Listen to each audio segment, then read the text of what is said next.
seventh speaker. The seventh speaker is Miss Aiki Shirakawa from Waseda University. She will deliver her speech under the title of Subject of Review. Subject of Review. Then, Miss Shirakawa, would you come to the center of the stage? Sure.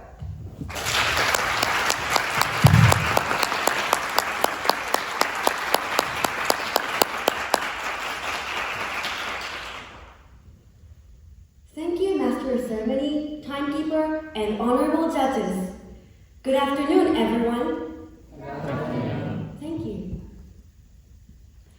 When we want to buy something, or find a good restaurant, or a place to stay, we often check reviews to avoid problems.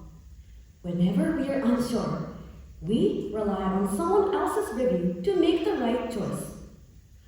How would you feel if you were told that the subject of a review was you, not a product or a place?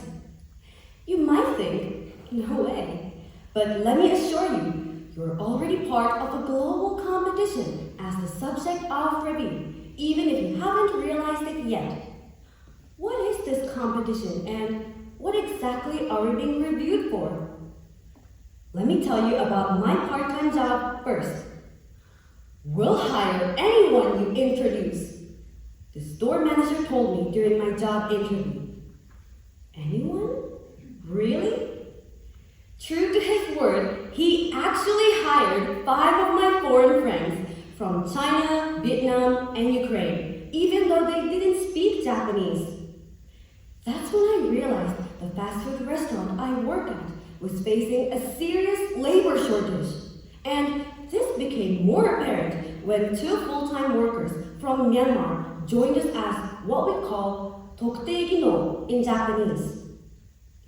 How much do you know about Tokutei-gino and Gino-jishusei? These terms can be confusing, so today I'll refer to them simply as the foreign workers. In an aging Japan, where 1 in 3 workers could be 65 or older by 2030, young workers from ASEAN countries are essential for filling understaffed positions.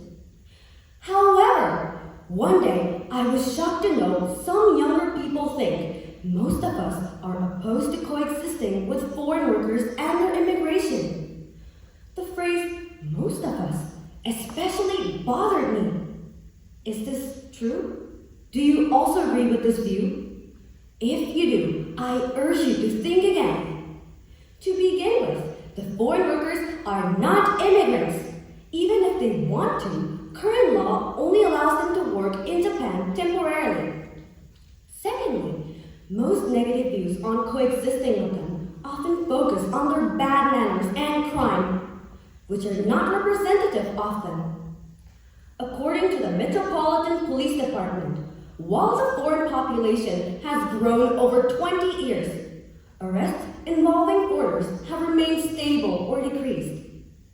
The Ministry of Justice also reports that crimes by foreigners have dropped to less than 1/6 after 2005 peak, with only 5% of crimes committed by foreigners out of 180,000 arrests in Japan.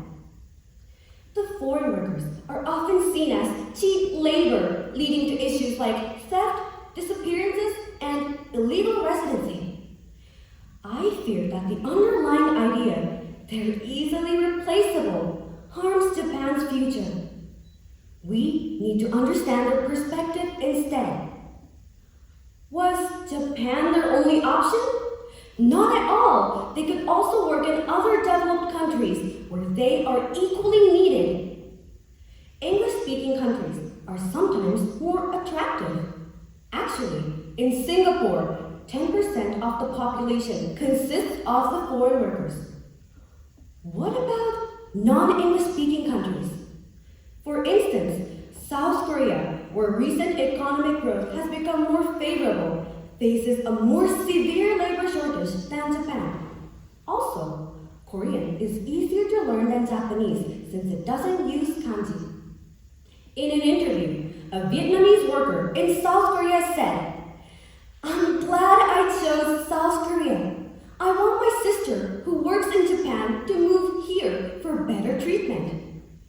Additionally, another Vietnamese worker in Japan said, "The amount of money I sent home has decreased by 20% due to the weak yen.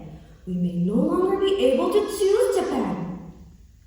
On hearing all that, perhaps the replaceable ones are not them, but us.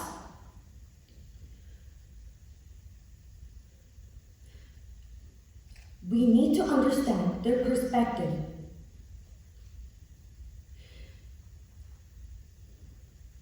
Do you think we need to understand their perspective instead? I interviewed 60 Myanmar workers who are currently in Japan to gain their perspective. From their responses, I discovered 3 important things.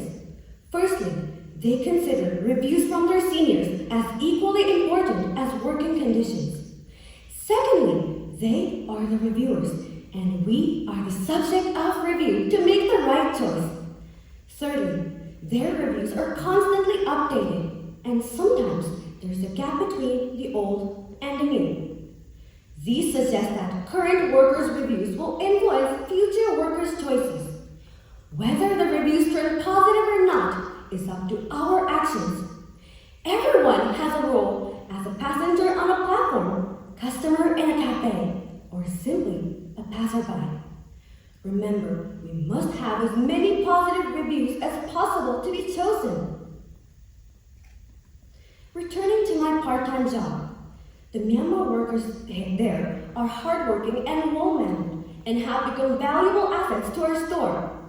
Despite staff from 7 different countries, including my foreign friends, there are rarely any issues operating. I believe this is because we share a mutual tolerance for differences and, most importantly, gratitude for each other's existence.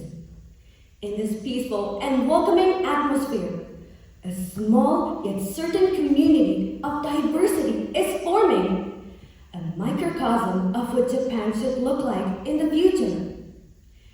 As the labor force continues to decline in developed countries, competition for foreign workers will intensify.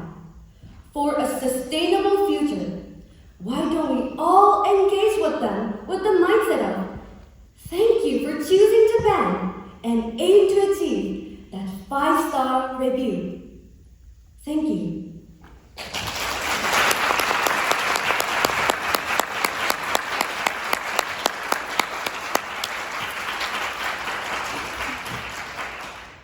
Thank you, Ms. Shirakawa. Now, we will have the question and answer session. Mr. Eboshi, please. Okay, good afternoon, Shirakawa-san. Hey, thank you very much for your speech, and I personally really like this kind of social topic speech that Great Japan faces. Okay, very good.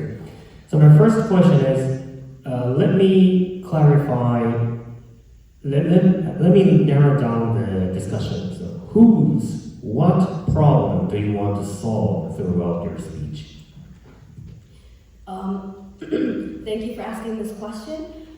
In my opinion, we need to solve the miscommunication between Japanese people and foreigners. This is because one of the biggest reasons why we cannot coexist peacefully in general is because we don't have the means to communicate with them effectively. For example, if the foreigners in Japan are here to improve their Japanese, for example, we need to interact with them in a way that they can understand. For example, use easy Japanese, use a lot of gestures so that they can understand. And it's kind of a similar way if you would go abroad and you would want to somehow blend in that society. Okay, very clear. So you want to focus on the communication gap between foreigners and Japanese people, not stating that Japan should accept foreign workers. So you want to only focus on communication issue between Japanese and foreign peoples.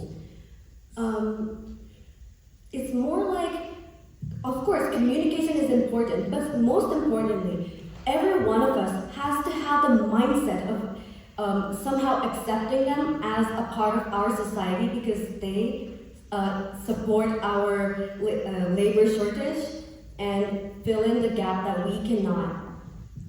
Okay, yeah, I understand. So here comes my next question, is that according to your speech, Japanese people are not necessarily welcome foreign people. But when looking at the US or other European countries, there are lots of people who are not originating from their country, origin in the US, origin in Great Britain, etc. So what are the difference between Japan and those countries? Those countries means those countries where welcome foreign people. So the difference between Japan and other countries is that, first of all, other countries, for example, the United States, have a long history of accepting immigrants in their country, and they're already what they call melting pot. Well, Japan is supposedly a homogeneous society, and being an island country that has a history of not accepting foreigners. Also, 40% of Japanese people in general have never interacted with a foreigner, have never talked to them. Like, they don't have any sort of interaction in their lives. So this 40% is part of the reason why Japan don't have an understanding for foreigners. And this is the biggest difference between Japan and other countries. Other countries have already had the experience of somehow coexisting with them. Well, for Japan, it's much more newer. Crystal clear. Sorry, one more question. I want to know the policy difference between South Korea and Japanese government, because South Korea, according to your speech, is now welcoming more foreigners compared to this Japanese one. So what are the stance between? Why do South Korea more welcome about foreign workers compared to its Japanese counterparts? To begin with, South Korea, the government kind of includes them as like the part of the workers.